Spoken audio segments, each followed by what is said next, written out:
Welcome all sports fans, YouTubers, Facebookers, all social media across the nation.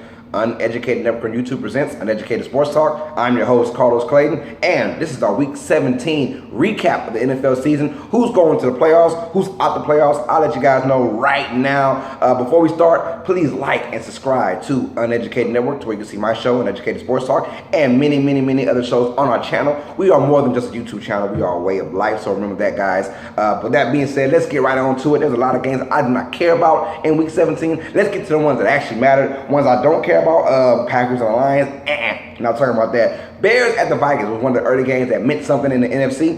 Vikings had a lot to play for. They could eventually be the number 5 seed, or the number 5 seed in the NFC. And they don't want that. They want home field advantage because that's a great advantage, and the Super Bowl is played in Minnesota. Well, they beat the Chicago Bears 23-10 in a pretty decent game, but Latavius Murray pretty much put the team on his back and ran roughshod the last. He's been doing well the last 8 games. So the Vikings win that game. They have an automatic number 2 seed. They are in it. So we're not worried about the Minnesota Vikings. Now the Carolina Panthers have a lot to play for, but not the number 2 seed anymore. Before the game started, before the day, there are 30 scenarios for the NFC playoffs. 30 different scenarios how it could all roll out. And then for the AFC, there's 24 different scenarios. So there was a lot to play for in Week 17. So all you fantasy guys, I hope you guys won. Whoever won, hit me up. I lost mine, all 3 of mine, but I did get money still, so it's whatever, right?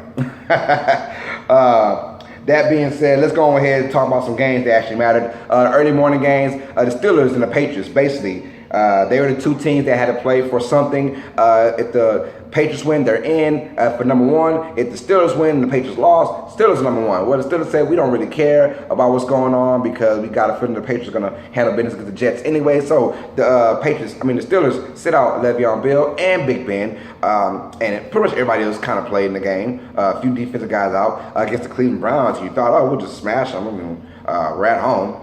Nah, Cleveland Browns came to play out and almost won, but the Steelers won 28-24. Juju Smith-Schuster is acting a fool. He was a great find for these guys. He is just a bigger, faster, meaner, nastier version of Hines Ward, in my opinion. He's going to be great with the Pittsburgh Steelers for a long time. I can promise you that, man. So they win. They need help with from the Patriots to lose. Well, that's not about to happen with Tom Brady being at home against the New York Jets team. Look, when you're New England and you play in the AFC East against the Jets, Bills, and the Dolphins, yes, all garbage teams, you're going to win 5 out of 6 games in that division every single year. So it's always nice knowing that, hey, we got 5 games automatically we're going to win in our division. So, it just tells you that division's not good. I know the Saints know. We smashed 3 of them, but we lost to the Patriots early in the season. So smashed the Bills, smashed the Jets, smashed Dolphins. So we know how the Patriots feel so good while they're always winning all the time. The AFC East is just garbage, in my opinion. Let's go ahead. The Patriots do win 26-6. Tom Brady just doesn't look the same. He still might be your MVP, but the last month and a half, last 6 to 7 games, he just hasn't looked really good. He hasn't looked really crisp, in my opinion. But he should still win the MVP. My bet is on Todd Gurley, but with Todd Gurley sitting out for this Week 17, it might hurt his chances of winning the MVP. So, Cowboys and Eagles, quickly, Eagles try to play their starters, Nick Foles and company, but they just look so bad. That Coach Peters said, you know what, get the hell off the field in the second quarter. At the time, Nick Foles, 4 for 11 for 39 yards, no touchdowns, no nothing. Get off the field, man. Just like, you're looking bad. We still need you for the playoffs. And it's bad because they wanted to get some practice in, some gameplay, because they had that bye week, and then, all that time being wasted. They didn't want to go through all that. They tried to play the guys. It wasn't looking good. There's no need for barring injury in that game. They take their starters out. The Cowboys win 6-0. Cowboys had nothing to play for. Eagles really had nothing to play for either, so both teams were just kind of chilling.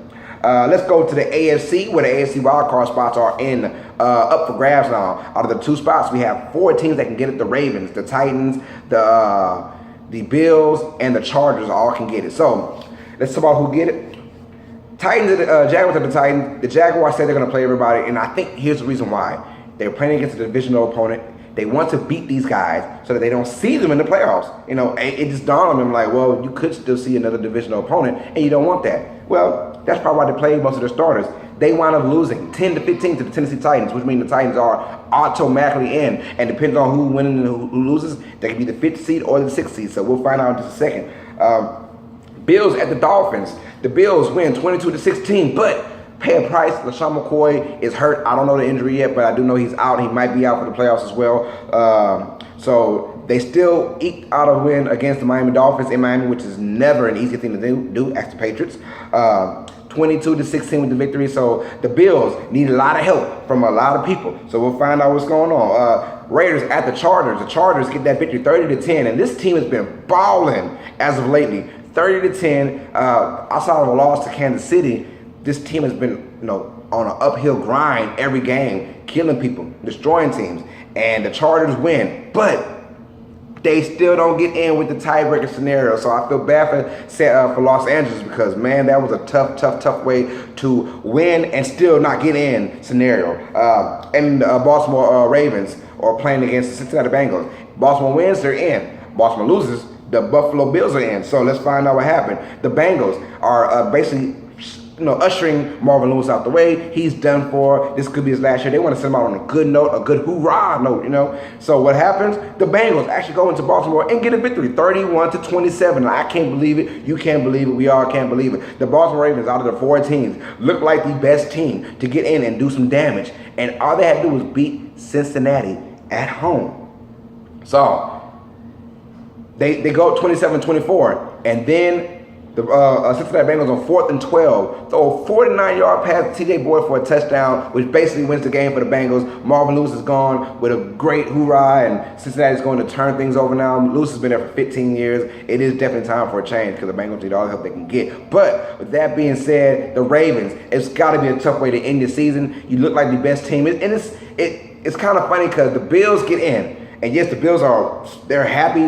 Hey, welcome to the 21st century because the Bills are finally in the playoffs since 1999. That means they haven't even tasted in this century. So that's kind of crazy. But the Bills are going to the playoffs, and they're the 5th seed, and the Jaguars are the 6th seed. The Titans are the 6th seed. So we'll find out what's going on in that playoff spot. But it's kind of weird because you knew the Chargers and you knew the Ravens were the better 2 teams out of those 4 teams, in my opinion.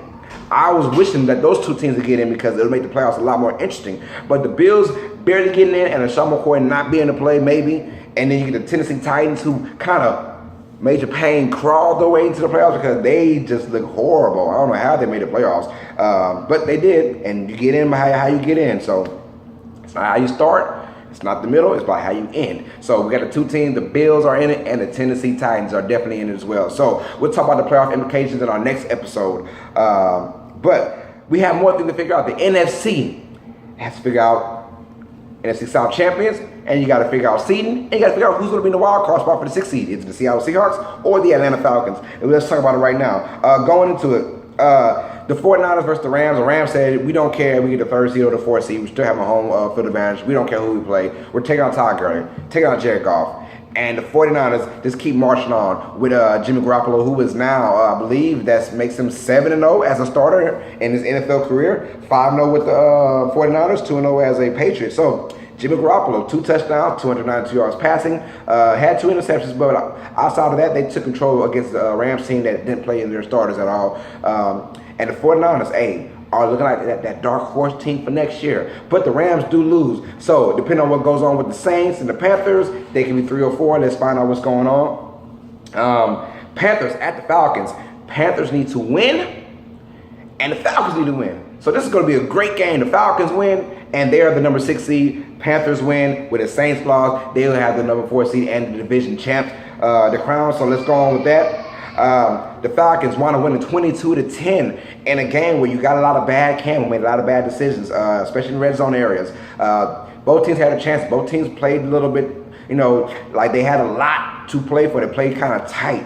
But Atlanta, this is not the same team from last year. They do not look explosive, and they do win, which means they are the number 6 seed. They get in, and that means the Seattle Seahawks are out. Now, I don't know if the Seattle players did not know if the coaching staff kind of found a way to make them realize, no, let's not check scores. We don't want to score watch.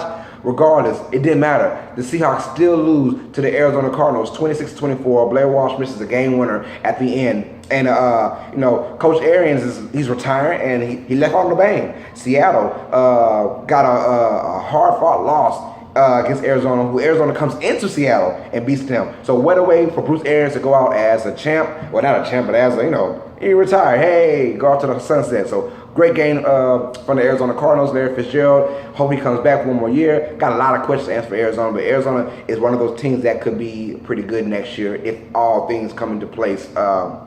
We'll find out about that. So the Falcons are in the number 6 seed. Seattle was out. Seattle, that ends their streak of 5 straight years in the playoffs, could have been 6. Russell Wilson and company have to change things up. Hopefully they come back healthy. If not, this team might get blown up either this year or next year. So we'll find out what's going on with them because of their locker room problems and issues. Carolina loses against the Falcons, so that means the Saints, regardless, win or loss, are your NFC South champions. They wind up still losing against the Tampa Bay Buccaneers, 31-24, in a crazy back-and-forth game. But one thing that came out of this game, yes, Alvin Kamara is for damn sure your offensive rookie of the year. You heard it from your boy right here. Who Dat Nation? Alvin Kamara is the offensive rookie of the year. 106-yard kickoff return to start their game off, and also a 7-yard touchdown run.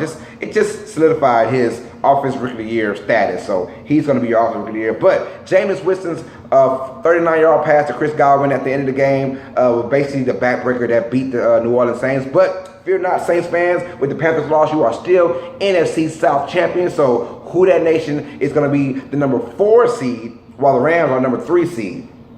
So the playoffs are done.